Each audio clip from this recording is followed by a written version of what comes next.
पुणे हे आता गुन्हेगारांचा, ड्रग्स माफियाचा, विषारी दारूचा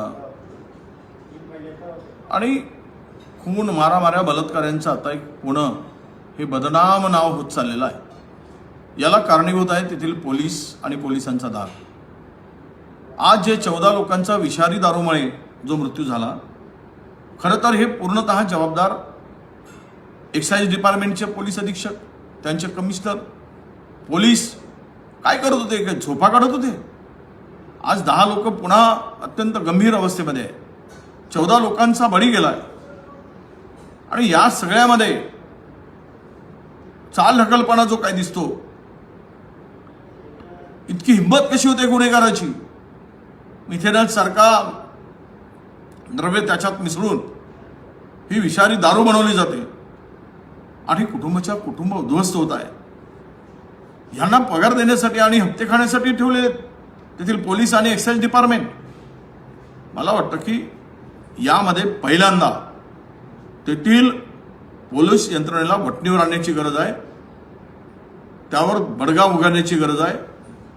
गृहमंत्र्यांनी आणि माननीय मुख्यमंत्र्यांनी यावर त्वरित कारवाई करण्याची आवश्यकता आहे। एक्साइजचे एसपी, कमिशनर, ती यंत्रणा ही सुद्धा याला जबाबदार आहे 14 लोकांच्या बळीला, आणि त्यावर सुद्धा ही एक त्वरित चौकशी नेमली गेली पाहिजे, चौकशी समिती नेमली पाहिजे आणि त्या अगोदर या सर्वावर कारवाई केली पाहिजे। ही सगळी त्यामध्ये मंडळी दोषी आहेत।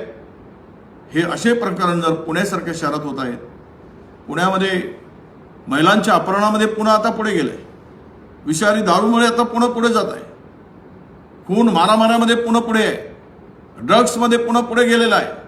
हे पुण्यामध्ये चाललं काय? हा पुन्हा कुठल्या दिशेने चाललेला आहे? पुन्हा हे ज्या पद्धतीनं बिहारला लाजवेल अशा पद्धतीनं पुण्यातील गुन्हेगारी झपाट्यानं वाढते आहे। यावरून सरकारची निष्क्रियता, पोलीस विभागाची निष्क्रियता आणि यामध्ये गुन्हेगाराला पाठीशी घालण्याचं राजकारण्यांची भूमिका ही सर्व यामध्ये आता दिसते आहे।